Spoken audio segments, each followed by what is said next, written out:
My way, or the highway, and in the driveway is a nice range. Cause I grind through the climb, I invite pain. You'll never hear me, bitch, nah, I don't complain. Just gotta flip the switch and you can go and obtain anything you want, anything you need. Your mind's got the key ingredient, it's belief.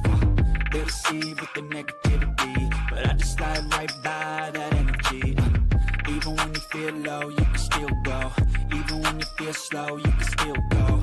Even when there's no hope, you can still go. I never answer to no, man, I still go. Go, go, go, go, go, go, go, go, go, go, go, go,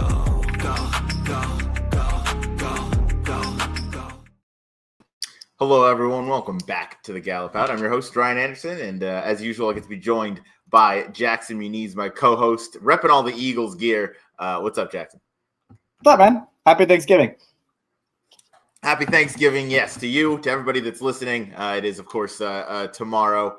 Jackson, we were on PHP last night, and we went through the first half of the closing weekend Turf Festival Stakes out at Del Mar for this Saturday, races 5, 7, and 9, grade 3, grade 2, and the grade 1. And then today we're going to go over those again, except we brought our guest of our own, and then we are going to go into Sundays as well and do a bit of a live handicapping session as those past performances were released 40 minutes ago, maybe. So without further ado, though, we'll bring on our special guest. You can see on the bottom scrolling ticker on the intro. You saw his name. He's within the money, as are we now, Jackson. You can catch all of the amazing stuff he does. He does a bunch of writing content. He does video content as well. We do the video content stuff too. InTheMoneyPodcast.com. You can see it all. And our guest for the show is Will Humphrey. Will, what's going on, my man? Good evening, guys. Yeah, thanks for having me on. It's exciting to be on this show. It really is. I mean, I've really enjoyed what you two guys have put together and have loved the link up that you've made with In the Money recently. And I'm looking forward to unpicking these stakes with you. There's some really good racing, challenging racing, great way to round out the racing here for 2025 at Del Mar. Oh, yeah, I share that opinion 100%. I was mentioning on the pre-show or at the start of the show, Jackson and I just covered the first 3 stakes for Saturday. Those are always fun to go into. And then, of course, they split it up into a great 2-day festival. So we have plenty of stakes race to talk about. And yeah, I couldn't think of a more appropriate guest to have on for the show than you. So we'll get on into it, though. But first, Will, tell the people a little bit about yourself and where they can find you and what you do. Yeah, so I work for In the Money Media, cover the Laurel racing for In the Money, which is a great gig to have. I love doing that. Partnered up with the Maryland Jockey Club, and I also ride for Graham Motion in the morning. So I am travel the country riding Grade 1 horses for Graham, which isn't a bad gig really. So I'm actually currently out here at Del Mar. Came out here for the Breeders' Cup last month, and we've stayed and trained up to this weekend, and then this weekend we'll be done. I'll get back to Maryland, jump in the car, drive down to Gulfstream, and be down there for the winter for the championship meet. So it's an exciting lifestyle. I love it, and I love covering these races and talking racing. So, Will, I gotta ask, because I know you will be hopping on a plane after this weekend. Will your horses also be hopping on a plane, or are they stuck out here in Southern California? Yeah, are we allowed to swear on this show? Yes, you are. You're allowed to do whatever you want. That is a shitty situation. It really is. I mean, listen, I don't want to get into it too much, but I mean, what FedEx are doing, literally announcing that the day before, is just wild to me. But no, they are not going to be getting on a plane is the answer. They are going to have to get in a van and drive some 38 hours all the way down to Florida, which is it's going to take a real toll on them. And I suspect, I haven't spoken to anyone and got confirmation on this, but I suspect that trip alone is probably going to mean that they're going to have to go to the farm and take a couple of weeks rest to recover from the journey more than anything. Because, I think I would need a 2-week rest if I had to drive 36 hours too. I mean, it's a long way. No doubt. I actually do have a question about the kind of shipping, sort of shipping related, because we're on the subject. what's the kind of tolls a ship takes on a horse? I mean, obviously you mentioned driving 36 hours is pretty substantial, but wherever you're flying in from, when horses be transported by air versus like on the road, what does that kind of like take out of a horse? And like, obviously, I guess duration matters. Yeah, I mean it's a fascinating subject, really. I think each horse is an individual regarding how well they take it. I guess it's a bit like us. Some of us can fly and have no problem, and some of us, fly and really suffer with jet lag badly. They always surprise me at how well they do take it. I would have thought that flying from one side of the country to the other, getting off the plane, and 2 days later, trying to perform to the peak of your ability in graded stakes, which is what you're shipping for a lot of the time.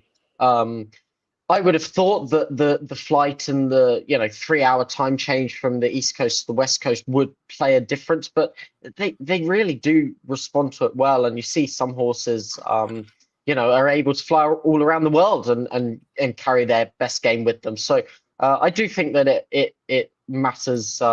It's specific to each horse, but at the same time, I think that on the whole, they take it pretty well. Nice. That's good to know. I've always just been curious about that. But yeah, we'll get now into these graded stakes that we have to go over. But best of luck to you getting all the horses shipped back out east. You could always just stay west and dominate all the turf racing at Santa Anita. So that is also an option you guys might have. But we'll get into race number 5 for Saturday, which is going to be the first stake that we cover. And I'm sharing the wrong tab, so I'm going to share Saturdays instead. Race number 5 is the 1.16 Seabiscuit Stakes over the grass, of course, 3-year-olds and upward. Got a good field here. And Jackson, we did the show yesterday without morning lines or post positions. That's not the case today, at least for Saturday. Sunday, we're still gonna, we're gonna do it old school, but that's all right. Picks are up on the screen. I went 5-3. Jackson went 8-3, and Will went 3-8. So, Will, of course, you are our guest. We'll start with you. A horse that the three of us all respect and got a lot of love last night as well. It's the number 3 Almendares with Johnny V aboard. Yeah, I mean, I've always liked this horse, and I feel that now age 5, he's actually been better than ever this year. I mean, that was a fantastic performance he put in the Wicker Stakes 3 back. And I thought that he ran a tremendous race in the City of Hope last time as well, closing into a slow pace. You see those blue-coloured Time Formula S fractions, and he had a wide trip in there as well. And, he actually finished up. He was pretty well matching strides with Johannes, finishing off at the same sort of speed through that final 1/8 of a mile. And I felt that the trip and the pace sort of cost him second in that race. You haven't got any Johannes to worry about here. And I think that this pace is going to be a little bit stronger. He loves Del Mar, and he's just a very, very solid horse. And it was almost a bit by process of elimination, really, because I'd be strongly against the 5 El Potente coming off of that lengthy layoff. Dan Black has sort of been a little chilly recently. And I just feel that other than this horse's performance in the Thunder Road last time, which, came in February, this horse really doesn't stand out very much. I feel like Stay Hot probably wants a little bit further than this. And Sumter, I mean, he tends to run like a $5,000 claim around Del Mar. So, you take those few away, and I think Almendares looks pretty solid in here. Yeah, you bring up a really good point, and you touched on the pace scenario. Jackson, this is the horse that you and I both have in second. Both of our top picks are going to be horses that are forward. There certainly seems to be a chance that if Cabo Spirit and El Potente hook up on the front end, we might be in deep water, and Almendares might be the one charging down the track to pick things up. What do you make of the chances of the number 8 Cabo Spirit in here? Yeah, we talked about it yesterday. I view him and Almendares very, very equally, and you can see the last 3 times they met up, they finished ahead apart, and a nose apart. So they're very equally matched, and it's going to be more of who's going to be better price in this spot and who is going to get better trip. I'm hoping it's Cabo Spirit. I don't really care one way or the other, but I do think he is the speed of the speed. I'm not sure if El Potente needs the lead necessarily, so I'm hoping Cabo Spirit, they just send him out of the gate, get him on the front end, because that's usually where he does his best running, and maybe he can take this field a long, long way at 5-1. I think it's more than a fair price because his best efforts are every bit as good as everyone else, besides the one effort of El Potente. Will, let me ask you about the pace scenario. Who do you think makes the front in here? I personally think it's El Potente's race to give up on the front end. I do think the rider's more aggressive and Hector, especially on the grass. And then I think El Potente is just naturally a little bit quicker than Cabo Spirit is at this current point in his career. What do you think, or who do you think rather the pace comes from? I think El Potente is probably going to go forward. I mean, he's a naturally quick horse, and I doubt Hector Berrios is going to take that weapon away from him. I just feel that Cabo Spirit has that outside post, and therefore he's pretty much the controlling speed. You know, I mean, he's going to be able to push El Potente as much or as little as he likes, and I expect with El Potente coming off of the layoff and not having that race fitness, I expect that Rispoli is going to be very well aware of that on Cabo Spirit and probably make sure that he does, you know, make El Potente work on the front and try and expose those fitness vulnerabilities in him. I liked the fact that Cabo Spirit also showed last time, you know, I mean, he ran as well as he's ever run in the City of Hope last time, and he did it actually from a stalking position. So I feel that he's got that ability to pretty much control the pace, expose El Potente, and I think that he's probably going to be the horse in control. That's a really good perspective that you just brought, basically from the mind of a jockey, of how you would view this outside speed contender with a horse on the inside, and being aware that you can kind of control things from out there. So I'm sure that's in Rispoli's mind. He's a smart guy. You mentioned Stay Hot. I'm with you on the distance limitations. I do think Stay Hot wants to go a little bit longer. Jackson, I got to ask you before we move on. This horse, Astronomer, who you know is a bit of a pet of mine, and will feel free to chime in too. He obviously has issues getting his picture taken. Would his best move be to try and get to the lead in here? He kind of just runs in place around there, but he runs strong races. I don't know. That's just the only thing I can think of that could maybe get a change in him. You're muted, Jackson. You know me. I am never going to object to putting a horse on the lead, ever. I don't care who it is. If you're in front, you have a very good chance of winning. And especially a horse like this who hasn't won in a long, long time, switch it up. Like, get really aggressive. If you lose, who cares? Like, you're 10-1 in this spot. Go to the front. Be aggressive. See what happens. Because he's always right there. He just can't find a way to pass horses late. Don't make him pass horses late. Go to the front. Who knows? Hey, don't know till you try, and he's never tried in his life. So we'll go. We'll wrap up race number 5 for our audio listeners. I'm going 5-3. Jackson is going 8-3. Will is going 3-8. We'll move on to race number 7. Race number 7 is the 1 mile Jimmy Durante, the grade 3 for the 2-year-old filly. Picks are up on the screen. I'm going 5-9, Jackson 9-6, and Will 6-1. So again, we're pretty similar as we go along here. Will, your top pick is an East Coast invader coming over. I assume this filly made it on the plane in time. Mike Smith for Brittany Russell. You like Sweet Little Lila and the Jimmy Durante. Yeah, I mean, this race is really, really difficult. And I will freely admit that I'm not particularly confident in my selections here, but I did come down on Sweet Little Lila, who I can tell you is not sweet. She shipped into our barn and she must have tried to bite me like 10, 15 times this morning.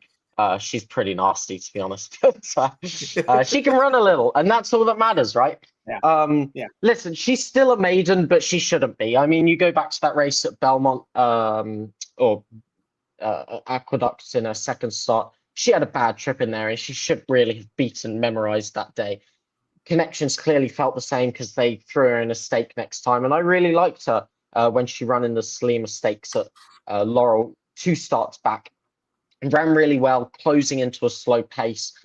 Couldn't quite match strides with Ultimate Love, but that filly went on to, go off as a 7-2 favourite in Breeders' Cup Juvenile fillies and is very, very talented. So I don't think that there was any disgrace in not being able to match strides with her down the lane.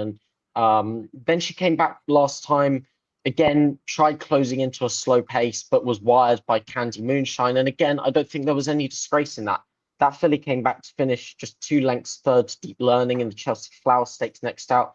And so, although this filly still hasn't got her picture taken yet, I feel that she's very much proven that she's stakes quality. And quite frankly, I feel that, some of that form behind Ultimate Love, behind Candy Moonshine that ties in with Deep Learning, I feel that's just about some of the best form that we've got on offer. I like the fact that Connections are confident enough to ship her out here. I think that a hotly contested 1 mile contest is going to see it to good effect. And quite frankly, on Timeform US, I mean, she's just the fastest filly in this race. 8-1, I think, is a good price. Yeah, 8-1, certainly fair value there. I'm not going to try and talk you off of that. I was pulling up the running lines from the Salima Stakes because two of those that finished in front of her that day ran back in the Breeders' Cup Juvenile Fillies turf on Future Stars Friday. So obviously those were fillies that were doing very well. Even Ultimate Love, that was ridden by Johnny V that day, went off at like 4-1 maybe after the scratch of Precise in that race. So took a lot of money, and she ran very respectably behind her. Jackson, anything to add on the number 6, Sweet Little Lila, who you have in second? No, I think Will covered it. She seems like a pretty square price against this bunch. All right, then you can go ahead and talk about the number 9, Hypergamy, who I think is your morning line favorite, if I was doing all my number looking correctly. I think so too, which surprised me a little bit. There's just no way Chad There's Brown's a few surprising morning lines in here. There's no way Chad Brown's gonna be 6-1 in this spot. If that happens, then something is. I would stay so far away from her 6-1. Something she's clearly not very good if she's 6-1 here. Yeah, as far as this filly goes, I like what she's done in her last three starts. Just a stake race, 3 back. It was kind of a weird race. It fell apart late. She kind of made the first move into that pace and just got a little tired. That was a respectable effort for being her second career start. Obviously, something happened the next race, and Shane came on last night and said they found out she was sick the night after the race, so she had an excuse for that day. And then, the most recent effort, I know she had absolutely everything her own way, but it came back really fast on the clock. She ran away from the field late, which is what I want to see if you do have things your own way. I want to see you run away from the field. I don't want to see you, hanging on for dear life after setting slow fractions. So I think she did that. And I do know she doesn't necessarily need the lead to be at her best in this spot. So I think she's the one to beat. 7-2 seems a little low to me. I think I probably hope she drifts up a tad, but I do think she's live here. Yeah, I certainly think she's live. I picked her in second. You went over a lot of good points, including that 2-back start at Santa Anita, where Shane confirmed with us she got sick, the night or the morning after the race, and she was perfectly healthy during the race, but clearly was not 100% the day after. So came right back, broke the maiden. You wonder maybe the quality of that field, but could certainly take a step forward. Maybe first time Antonio Fresu last time made the difference. So I'll root for Hypergamy for sure. She'll be on my tickets. One of the last ones I want to talk about before we move on to the grade 1 on Saturday is the number 5, La Vie Lumiere. Kazushi Kimura's aboard for Michael McCarthy, Eclipse Thoroughbred Partners. I love the City of Lights going on the grass, and I like a lot of what this filly has done. Obviously, and I mentioned this last night, my biggest concern is that her worst race on the page by a mile was over this turf course at this distance. So I don't love every bit of that, but I want to think that, maybe that was just kind of used as a stepping stone into the Oakleaf. Maybe they always wanted to get this filly on the dirt and then target the Breeders' Cup Juvenile fillies. And that looks like kind of the progression that they went.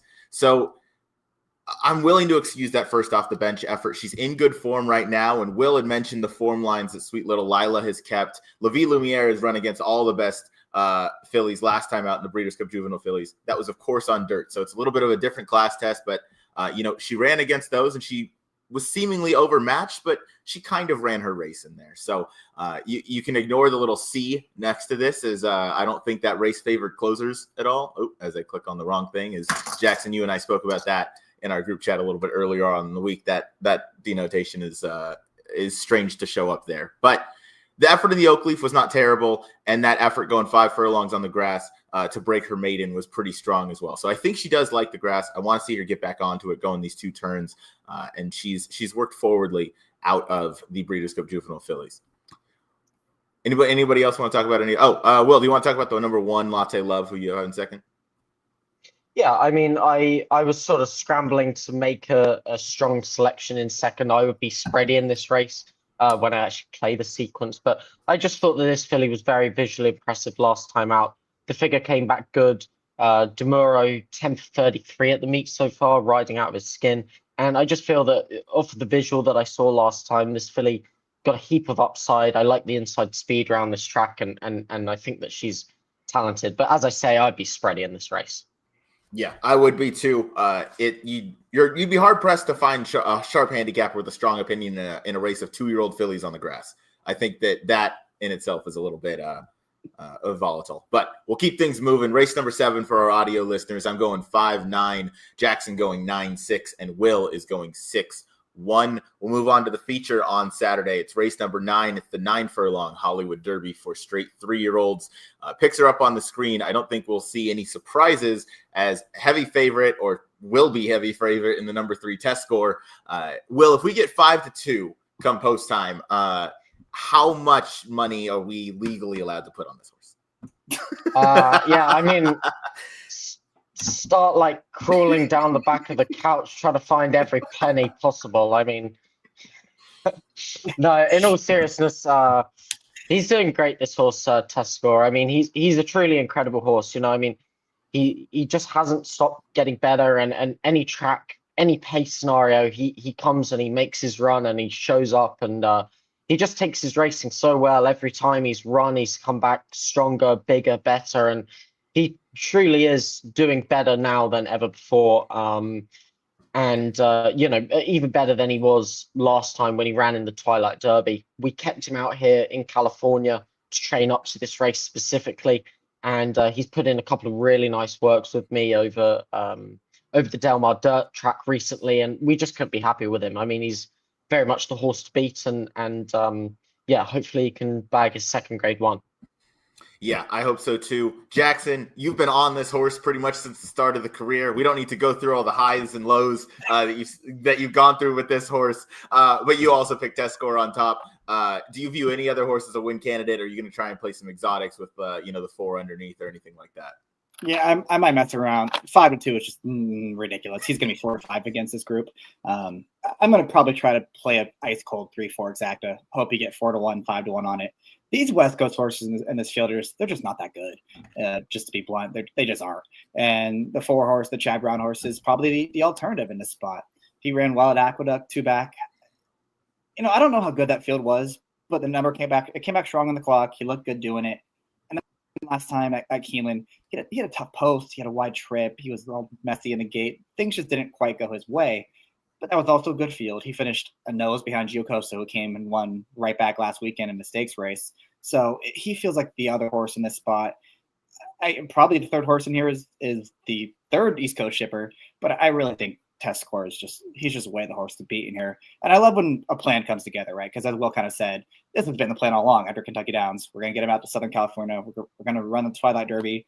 But the main goal is this race. We're going to have him ready for a peak effort for the Grade 1. It seems like his race to lose. You both picked Salamis to finish in second. I picked the number 2, Friendly Confines. I just feel like, to go back to, using that speed, if Hector can get out there early, maybe he's the only one that lasts. I still think test score wins, and I think 4-5 is still a valuable price on this horse.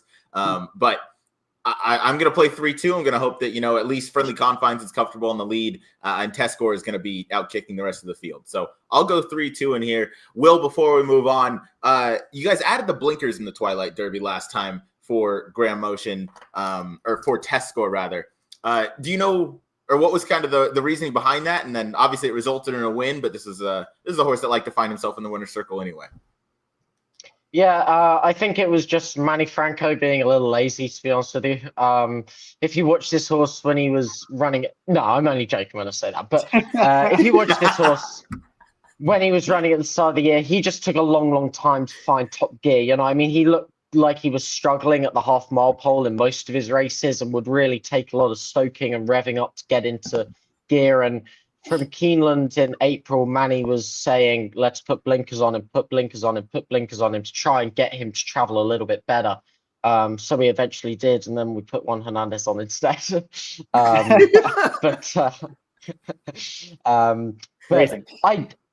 I personally don't actually think that they make much of a difference to this horse. I mean, he's got his running style, but they certainly didn't help harm him either. So. Yeah, no, that's good to know. I was purely curious, just for that sake, because obviously he was a very talented horse, and I'm sure if Manny said we got to put blinkers on him after he wins a Grade 1 at Saratoga over the summer, that's tough to do right away. But he got the blinkers, and hopefully you see another top performance out of him. So to wrap up race number 9 and our Saturday stakes, I am going 3-2. Jackson and Will both going 3-4. Test score, a very prohibitive favorite on the day. We'll move on to Sunday. And as I mentioned, we're kind of going to do this live handicapping style. So We're going to start in race number 3. It's the mile grade 3 Cecil B. DeMille Stakes. Excuse me. We're going to go through the field. We don't have post position numbers or morning line odds yet. So, Jackson, have you gotten a chance to look at this? Or are we all and Will? Are we all going through this for the first time? I glanced at the fields, like who's entered. That was it. Yeah. I haven't opened the form. I tried to. It just wasn't available. It wasn't available. And I had Yeah. other Will? stuff to do, so here we go. Yeah, I managed to flick through this card, these few races already, so I've kind of formed a couple of opinions. Cool. Nice. We'll go through real quick. We'll start from the inside. JJ Hernandez aboard a Graham Motion trained horse in Proton. This was one that immediately caught my eye. I really liked how he ran in the Thoroughbred Aftercare. Will, tell us about this runner. Is obviously, I would imagine this is the horse you're most familiar with in the field. Yeah, for sure. And he's he's a really nice 2-year-old, consistently getting better both mentally and physically. He probably would have been one of the more immature 2-year-olds that we had at the start of the year, but he's really doing well. And as you say, ran a super race last time on the Breeders' Cup undercard behind Conducted that day. Did the slow pace scenario maybe help him a little bit in that race? I think it probably did, if I'm being honest with you. But the way he's come out of that race, he's really strengthened up and done well mentally. Just this whole experience, leaving the East Coast, leaving Fairhill, coming somewhere new, just really turned this horse into a new man. And he worked really, really nicely last week here at Del Mar. So I think that we're expecting another big run from him. Nice. He drew very nicely. He's closed into a couple slow paces earlier on in his career. And, he ran his race last time and definitely took a step forward in terms of the figures. I think Conducted maybe was just, had things a little better that day. We'll keep going through the field. If you guys have opinions on the horse, please stop me as we go through or stop my brief kind of overview. The number 2, Brigante. Freysu is going to be aboard for the second time again. Last time out, Freysu got back aboard, went 2 turns on the turf. And that resulted in a win. Freysu's been very aggressive on the grass, gets this one forward. This one's by more than ready. And Jackson, obviously, he's going to need to take a step up on figures. But, the debut was strong, and he clearly prefers the grass. His last time out resulted in a win. Yeah, my issue with him is that he was finally able to get the job done when he made the front. It doesn't seem like he's going to make the front based on who's drawn towards the far outside in this race. So he's going to have to prove that he can win against winners and win from out the pace against these as well. Yeah, he's got a couple things to prove, but I would anticipate him being a pretty high price. The number 3, Cara Buono, Leonard Powell, Armando Ayuso aboard. This one, since coming over, has run fine. Hasn't found the win yet, but has been placed in stake races. You see to the outside, or 3-back competitor was Hey Nene. That's the horse that's drawn to the far outside Jackson was referencing. And then last time out was well behind Proton, but we did touch on the fact that there was a pretty slow pace that day. So maybe gets a little more pace and I don't know. He's certainly going to be a long shot, but is this one you could see possibly scoring a big upset? Yeah, his first 2 races here I didn't think were good. Like, he just didn't run very well. He got good setups in there and didn't have much. But last time, as we talked about with Will's horse, it was a really slow pace that he tried to close into at least, and he was still only 5th best in there, didn't pass anyone, but he came on very quickly. I think the final quarter was 23-1, so he's got a kick to him. He needs a setup in this spot, though. He does. A horse that I thought was really interesting is to this one's outside in Unrivaled Time, who also ran that final quarter in 23-1. I don't know what to really make of this horse. Has to take another huge step up, but when he won last time, that was visually impressive. You don't see a whole lot of turf routes won by 4+ lengths in general. Obviously, it was state-bred maidens, and now you're going into a graded stakes opportunity, so that's a pretty hefty step up. But Will, I'll see if you have any thoughts, and then Jackson on the number 5, Unrivaled Time.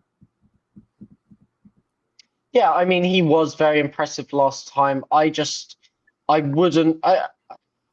be interested to see what the morning line is about this horse, because he was very impressive last time out, but what did he really beat that day? I don't know whether the other horses made him look better than he actually was.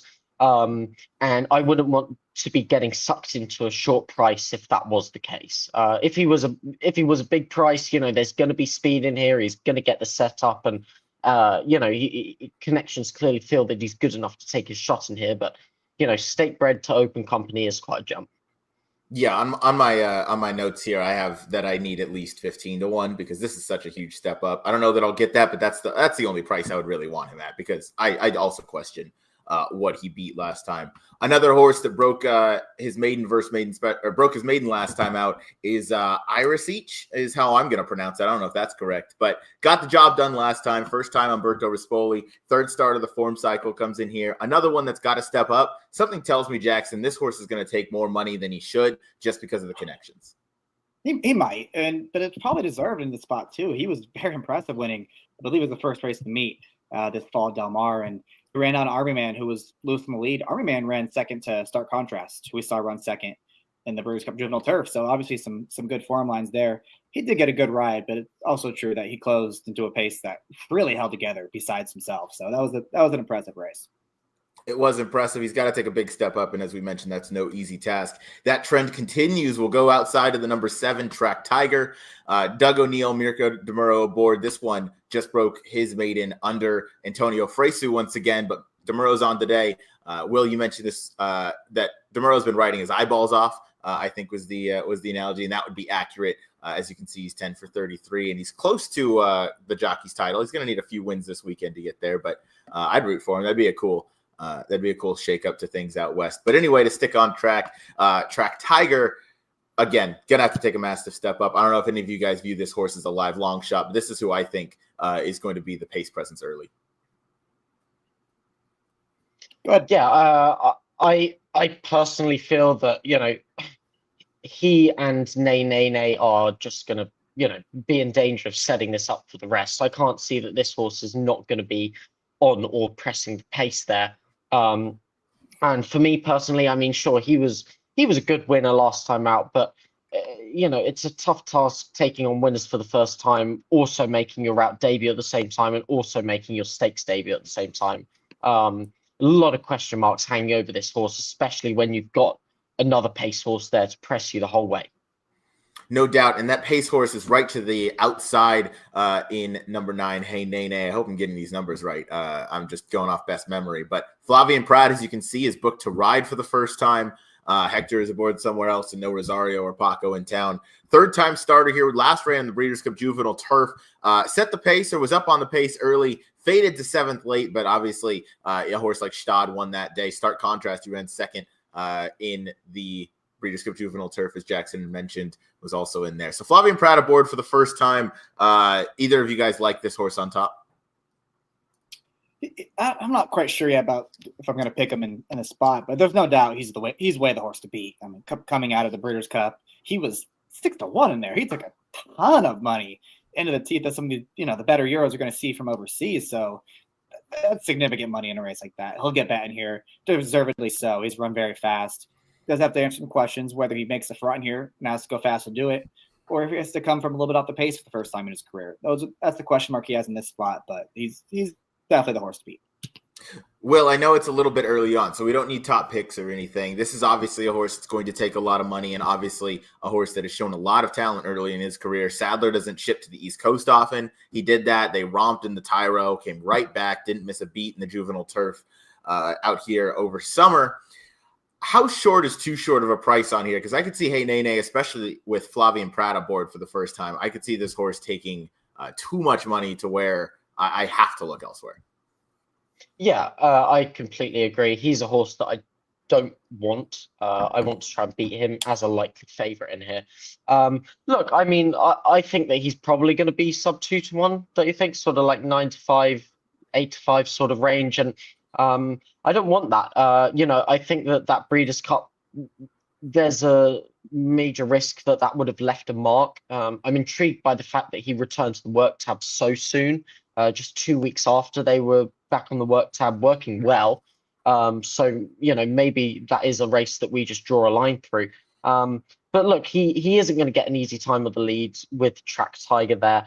And I just feel that other horses look to be heading in a steeper upward trajectory. I mean, you look at this horse's buyers, 77, 82, 78, 72, and I feel that others are, improving at a greater rate of knots here.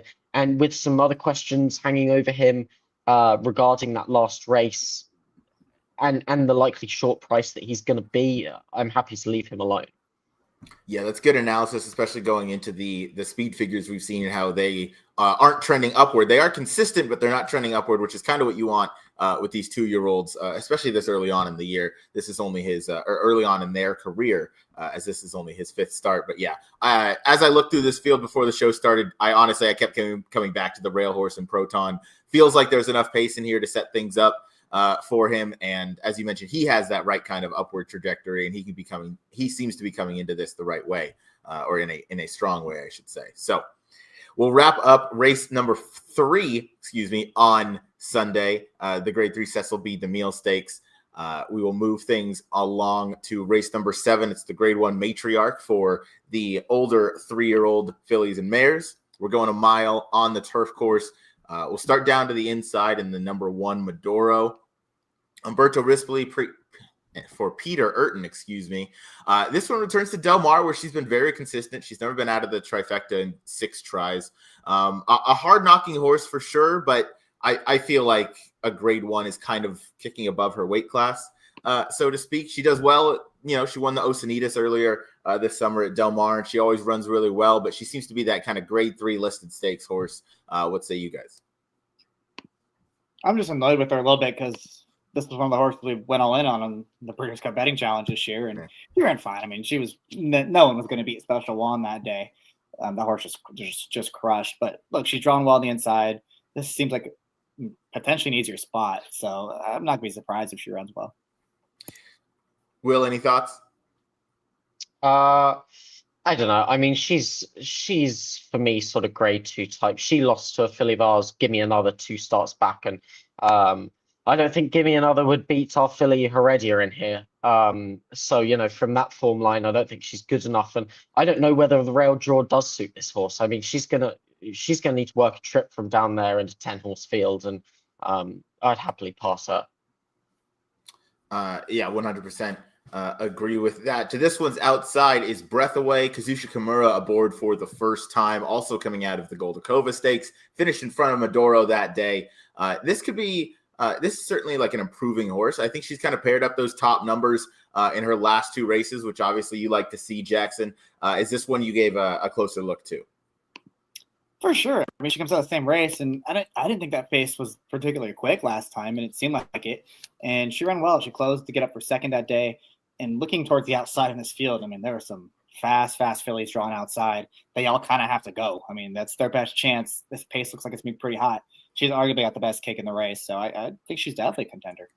Yeah, got the best kick, has a really nice draw as well. We'll keep moving to Antifona. Last time out, came off of over a year off the bench to go down the hill in one of those rating handicap races that was won by Spicy Bug, who, if I remember correctly, the ratings on that one had to be off because that horse dominated that field. But Antifona entered in here at post position number 3. I mean, this is an ambitious spot, second off the layoff for Vladimir Serin, but he's at a really hot meet, Jackson, to start the Del Mar Fall meet. I don't know if you or Will, if either of you gave this one or will give this one a little bit of a closer look stretching out. Yeah, Antifona's she's just too slow, right? I mean, she's never run a race that's nearly fast enough to win this thing. It's interesting she's here. I mean, obviously they want to protect her, I think. I don't think she's eligible for any allowance conditions in Southern California anymore. So this might be just a spot of there's just nowhere else to run. Yeah, it very well could be. To that one's outside is a horse Vibes, romped under Flavian Pratt earlier on in the summer, came right back to win the Swing Time Stakes with Juan Hernandez aboard, now reunites with Hector Berrios, who was aboard in late July, rather, at Del Mar in the optional claiming event when finishing second. This is one that I think is a little bit interesting, but I feel like this is that horse where you mentioned there's a lot of fast horses in here. I feel like they might go a little fast early, and she's kind of the horse that might be, I don't want to say in chase mode, because I think she'd kind of be sitting where she wants to be, but I feel like the deep closers might have a little bit more of an effect on her in this one. Go ahead, Will. Yeah, I mean, to be honest with you, I just don't think that this horse is quite good enough. I think that she's sort of a good allowance, borderline listed stake quality filly. If you look at her speed figures and form and compare them to the like of AG Bullet, Suggester, Uzara, she's just not good enough, to be honest with you. Juan Hernandez abandons her in this spot, and yeah, I think she's got her work cut out for her, to be honest. Yeah, she certainly does. She has to improve. But Jackson, she does have your favorite move, and she repeated it twice. Paired up the buyers at the 86, moved forward, did it twice, 90. So the issue is, does the 95 win this race? Probably not. Probably not. Probably not. Spicy Bug, drawn to that one's outside.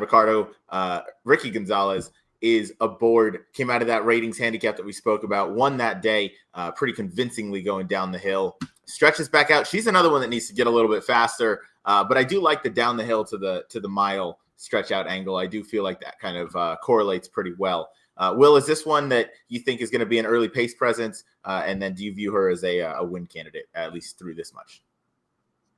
Yeah, I think that she's definitely going to be there pressing AG Bulletin in our time, who I suspect are going to be on the lead in this spot. But same comments apply as I mentioned with Vibez, to be honest with you there, Ryan. To me, she just looks a allowance borderline listed stake quality filly who probably needs to step up here. Yeah, definitely does need to step up. Maybe it's not impossible. To that one's outside is Ozara. Ozara has some very strong figures. A lot of them coming at the Spa, where she might be a bit of a horse for course there, but ran well in Florida. And Will, I don't know if you have any more thoughts on this. I feel like the Gulfstream Park turf course and Del Mar's turf course at times can be a little similar. I know Gulfstream Park kind of has the sand base to it, and we don't have that out here. But in terms of the length and the kind of the way that speed is so dangerous, I feel like they're maybe handled a little bit the same. I don't know if you have thoughts on that. Yeah, I completely agree, to be honest with you. I mean, you compare those two tracks to somewhere like Keeneland or, even Saratoga or Aqueduct, and they certainly ride and play in a similar style. So I think the fact that this filly has run well around Gulfstream certainly bodes well for her chances in here. You can toss that First Lady try last time, I feel. I mean, you see the chart comment mentions traffic 8th pole, and it really was traffic. And from there, she was just wrapped up and put away for another day. She's an interesting horse. I mean, her overall body of work probably leaves her with a little bit of work to do, but that Bolston Spa effort, 98 buyer, I mean, that's probably good enough to win. So, whether she can run back to that, it would have been nice if she had had a clear shot in that First Lady, so we could really have seen whether she has taken that jump forward or whether that Bolston Spa was a bit of a fluky figure. But I mean, she was set off at 92 in the First Lady last time, and you doubt Miguel Clemente shipped her out here if he didn't think that she was up to winning this. So a very interesting player, I think, and she's got a nice amount of tactical speed in there to put herself in a nice position too. Yeah, Jackson, she should be sitting in a nice trip early. She certainly, if she runs back to that Boston Spa effort, I think that's going to be really tough to beat. I think everybody's probably running for second in here. The issue is she's going to have to recreate that at what is maybe what a track that she has not ever run at before. What are your thoughts on Ozara? At least you have the mile being her best distance, I think. Yeah, the issue I have is the Boston Spa, which is so much faster than everything else she's done in her career. So where did that come from? Is she going to be able to do it again? And watching that First Lady back, I know she had traffic trouble. I'm not convinced she had the horse anyways, just based on the way she was traveling in the stretch. It's tough to say. My gut tells me she didn't, and I don't think she was going to lose by 4.5, but I don't think she was ever going to hit the board in that race either. So I worry she could be overbet based on trouble that may not have mattered in there. That's a very valid thought, but yeah, never really got a chance to see her stretch her legs. Will, we'll go to you as Heredia, a filly or a mare rather that you mentioned a little bit earlier on in our analysis of the race. JJ Hernandez abandons a horse that I already forgot the name of to ride here for you guys. Has a win over this turf course in the Grade 2 Yellow Ribbon earlier this year. Walked the dog on the front end, but she's shown that she's versatile and can come from anywhere. How's she doing leading up to here? And then what are your thoughts on her chances in this race? Yeah, she's doing really very, very well. She's been actually back in Fairhill prepping for this race. But I think that she's just about the most talented filly that we have in the barn. And I don't think that her speed figures particularly are a fair reflection of her ability.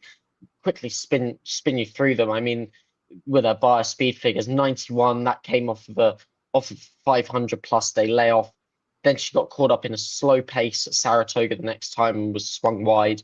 Then she walked the dog in the yellow ribbon, so the speed figure was never going to come back fast. And then her run in First Lady last time, I mean, she went so wide in that spot to be beaten only a length and a half. Maybe I'm a little bit biased, but I think that it's pretty fair to argue that she was almost best in there. I mean, she was 5 wide all the way around the home turn, and then probably 7, 8 wide into the lane. Listen, she's doing fantastically well, and I think that she's much better. I know that she's much better than her speed figures indicate, and I think that she's got a huge shot in here.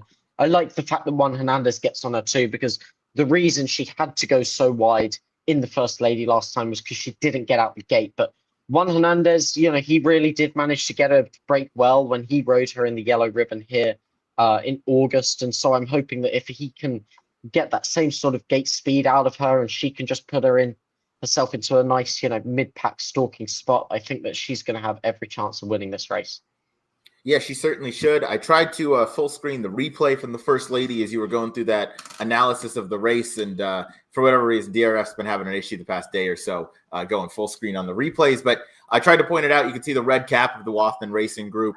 At least 5 wide. I mean, that was so wide the entire turn.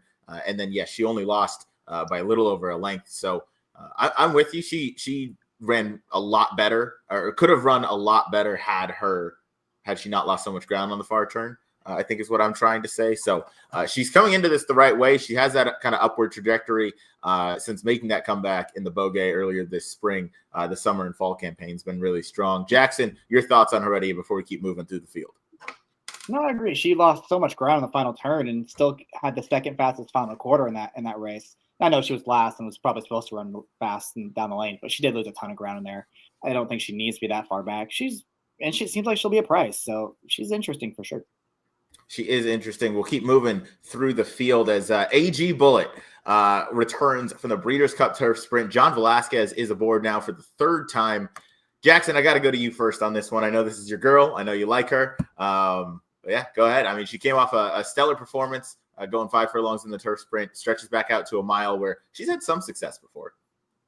Yeah, she's one of my favorite horses in training. She can run well, going 5 furlongs against the best. She can go 6.5 against the best. She can go a mile and hold her own. And that's the issue with her is I don't know if a mile is necessarily her best trip, especially given the amount of speed that's signed on in this race. I'm not saying she needs to win, but it does seem like they're going to go pretty quick up front.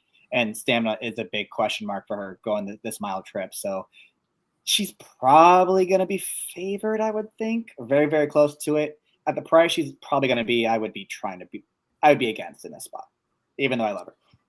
Hey, that's fair. That's an unbiased look. I'll go to you, Will. Your thoughts on AG Bullet coming out of the Breeders' Cup Turf Sprint? Yeah, I mean, I sort of feel that when she came back out of the Breeders' Cup Turf Sprint last year, she got beaten in this race and her speed figure dropped quite significantly, and she was pretty loose on the lead in that race, pretty comfortable in front. And I just wonder if the same things happen again, the Breeders' Cup Turf Sprint. I mean, that's such a demanding race, even though it's only over 5 furlongs. How much will that have taken out of her? And then she's obviously going to have a pretty tough time of things up front. I love the filly as well. I think that she's wonderful, but I think that she's vulnerable at a short price in here. Yeah, I do think she's going to be. Go ahead, Jackson. The one thing I will say about the race last year is Sacred Wish and Gino Romantica, I'm pretty confident, are better than anything she's facing this year, at least. I still think you're trying to beat her at the price she's going to be on Sunday. Yeah, I still think she's going to be it was more the.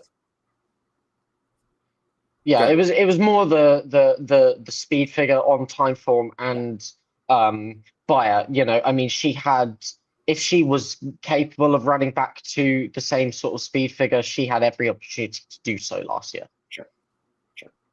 Without a doubt. So we'll see. She's got to stretch out, but again, she's had some success at this distance before. We'll see if she can last on the front end, but this is certainly one that's going to be a big pace presence early.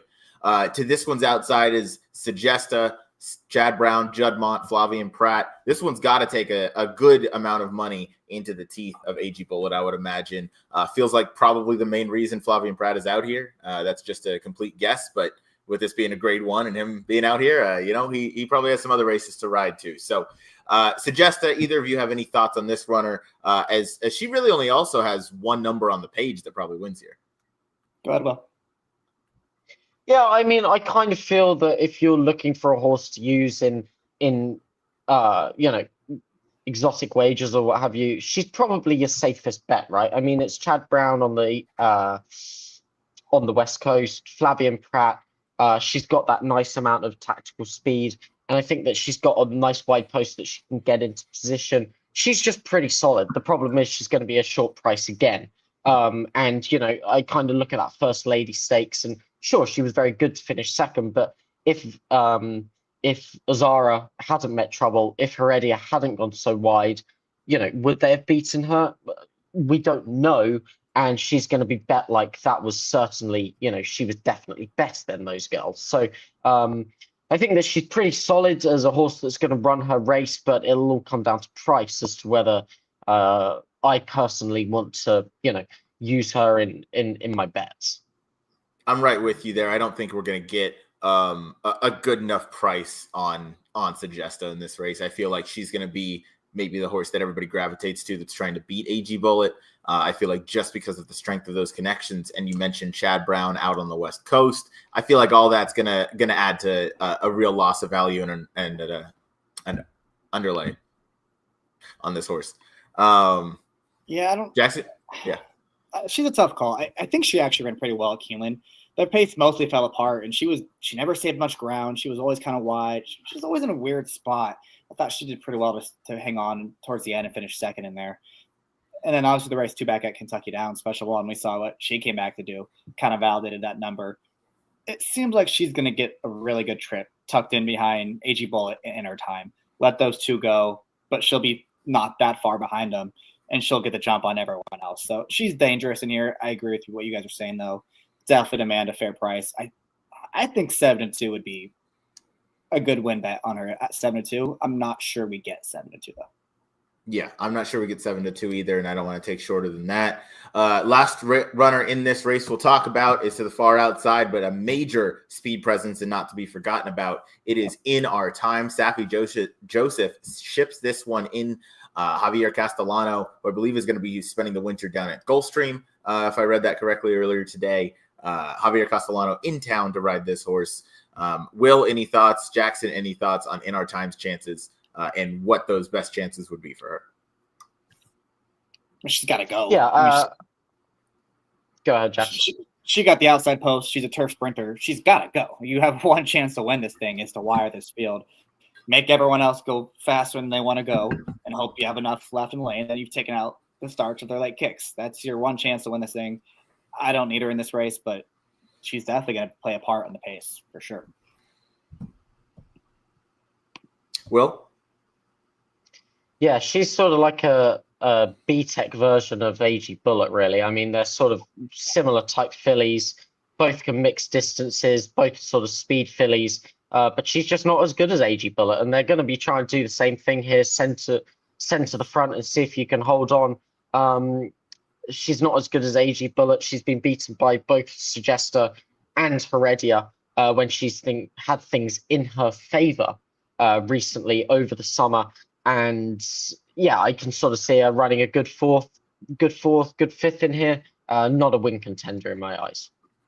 Yeah, I'm with you. I thought this is definitely a pace presence and could maybe help out those off-the-pace types, but I also did not view this one as a major win contender. Of course, I know all of us are still going to do deeper dives into these races as the past performances just came out about an hour ago. So those are all of the turf stakes going on. That was race number 7 on Sunday, closing day at Del Mar, the Grade 1 Matriarch Stakes.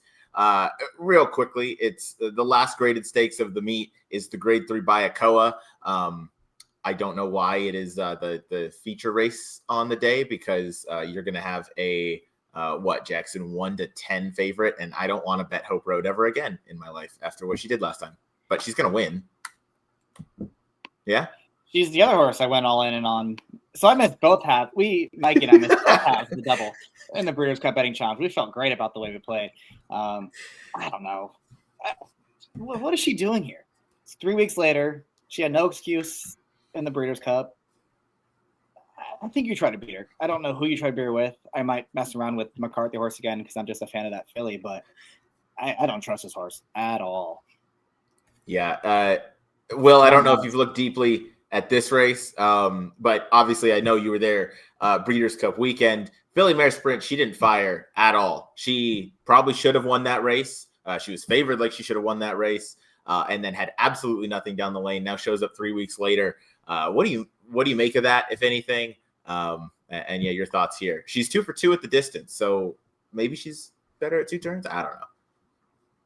Yeah, I mean, she's 2 for 2 at the distance, won this race last year, but she was 1 to 5 in that race and had prepped in the Torrey Pines at odds of 2 to 5. And listen, she's probably going to be the same sort of price in here. I always have reservations about taking horses coming straight back from the Breeders' Cup this side of Christmas. A little bit like the Kentucky Derby. These horses have been prepped all year to peak on the first weekend in November. And after that, it's like, when you've been ramped up, to perform at your absolute max, there's only one way down after that. And I mean, she ran her race. She just, didn't quite fire her best shot. And I can't remember, I'm blanking on the horse's name, but Baffert returned one of his Breeders' Cup starters already, I believe. Was it last Nevada week? Beach. Nevada Beach. And sure, I mean, he got the job done, but phew, by the skin of his teeth, right? At 1 over a marathon turf horse. At 1 to 9. I mean, you tell me that, sure, he got the job done, but to me, he looked like a horse who the Breeders' Cup had left a mark on it. So, look, I think that she is the type of horse that you want to try and beat Hope Road. But again, who do you beat her with? We've got Warming in here, filly who recently won the Autumn Miss. And, I mean, she is training phenomenally well. She's breezing, 48 in hand and has been a real handful for me to get her to go 48 here recently. She's been working so well over the dirt that we thought we'd take a shot at some time, and this race looked like it was coming up, probably not the strongest graded stake. So if we can get some graded stake black type on the dirt for her as well, that's going to be very valuable for her breathing. But looking at this field, I mean, if Hope Road doesn't fire, shoot, I mean, maybe she can even win this race because it's wide open. That's for sure. If Hope Road doesn't fire, it's anybody. So, I mean, Warming is in good form on the turf. And if you've mentioned she's worked really strongly over the dirt. So maybe this switch, just keeps her in good form. And I mean, when fillies are going good, they're normally going pretty good. So maybe the surface switch just kind of keeps encouraging that. And obviously, yeah, I'll be rooting for you because I won't be touching Hope Road with the 10-foot poles that Jackson works with. So, Jackson, any thoughts on Warming? Well, you said that you have 10-foot poles just available at your disposal. So, I felt that was. I said that about 12 months ago. You remember that? Oh yeah, that's in the back of my head, man. I got that, and 1.5 furlongs is 1,000 yards. Yeah. No, look, please know I'm joking. As you guys said, that if Hope Road doesn't run, or if she gets caught up in a duel or something, then it could be anybody. And Warming's going to be a good price. She's going to be a complete unknown on the surface, but she takes away, she could be right there with anyone else. Yeah, she could be. I give a strong look to Jane Austen. I thought the 2 comeback races on the turf were a little bit interesting because of what she showed on the dirt early on in her career. Obviously, a pretty lengthy layoff after the Summer Oaks, but if she can get back to that form, at least she's had a couple races under her belt. Maybe she takes another step forward. She seems to be the best at when she is forward in her races. I don't know what's happened to that kind of speed. Maybe she just didn't take to the turf whatsoever. So I'm a little curious to see how Jane Austen runs. But obviously, I think that the clear horse to beat, is Hope Road out of the Breeders' Cup Filly Mare Sprint. All right, those were. What's up? I'd probably bet Simply Joking in there. Simply Joking? Oh, yeah. Simply Joking. Yeah, it is Simply Joking. Just send her to the front and see what happens. I mean, she was so good early on in her career. Obviously, things haven't worked out in the last couple of races, but you got to put this horse in the race and see if she's still got anything left. That's her best chance. Hey, she is a practical joke who won going 2 turns, so maybe she's got a chance. Wouldn't be a show if I didn't mention that at least once. All right, those were the 6 graded stakes that are taking place this weekend. There's also the Hollywood Turf Cup on Friday out at Del Mar, going 1.5 miles on the grass. We didn't cover that one, but we did cover the 3 main graded stakes on Saturday and then the 3 graded stakes on Sunday. Will, it was a pleasure having you on.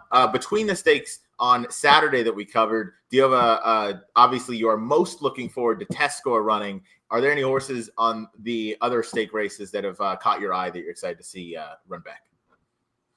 That's a really good question. You put me on the spot there. I'll go to listen, I Jackson mean, I'm first obviously up. Okay, looking forward. No, I was gonna say I'm really looking forward to all of the motion runners coming out this weekend. I think that we have good shots in all the races, to be honest with you. Test score, Proton, Heredia, and Warming. I think that they all go into this weekend with a great chance. So obviously looking forward to them. But as I mentioned at the top of the show, I mean, it is such a good way to round out 2025 at Del Mar. Just great to see all these high quality horses running back, and just excited for the whole week, really. Yeah, it should be a very fun week of racing. It's always fun to close out the Del Mar season with the Turf Festival. Obviously, we'll miss Del Mar. It's going to be about 8-9 months before we're back at the Seaside Oval. I guess less than that, about 7 months, 6-7 months. Thank you, Jackson. Jackson, any parting thoughts, whether it's about any of the horses running this weekend or the fact that the Eagles blew a 21-0 lead to the Cowgirls? Go ahead. You're a Browns fan, all right? You don't get an opinion. All right. No, this is probably the biggest week of racing left for the next couple months. I mean, there's a lot going on between the Turf Festival at Del Mar and everything that's going on at Churchill Downs. They have a great card pretty much the next 4 days. It's a ton of good racing. So this is the last big hurrah for a while. So definitely looking forward to everything that's happening this week. The last big hurrah until we get an average field size of 12.7 at Turfway Park next week. So there's always something to look forward to. Will, it's been a ton of fun having you on. I look forward to having you on more of our shows, especially as Gulfstream Park gets going. I know you guys are going to have a good string down there. So we'll certainly be chatting again soon. Jackson, you and I, we're done with our 2 shows for this week. Next week, it was confirmed earlier today. We got all of our ducks in a row, got our plans set. Exciting show going next week. We are going to go Tuesday at, I should probably confirm the time. I think it's 4 p.m. Pacific, 7 p.m. Eastern. It's going to be you, Jackson. It's going to be myself. It's going to be Nick Tamaro, and it's going to be Andy Serling for Cigar Mile Day out at Aqueduct. That's going to be a fun show. I'm excited to dive into those races with you and with them. First time for Nick Tamaro to be on here, and Andy Serling, as we know, is a great guy who's been able to join us a handful of times. But we'll wrap things up for all of the graded stakes preview this weekend for the Turf Festival out at Del Mar. Will, thank you again for taking the time to join us. Good luck with all your runners this weekend, and I'm sure Jackson and I will see you trackside because he's coming down. He's on Tony's seminar on Saturday, so Jackson's got to give out all the winners. I am 20 minutes away from Del Mar, so I'm never going to not be there, and Will is galloping all the winners in the morning. All right, guys, thank you guys for watching. We will see you next time here on the Gallop Out. Take care.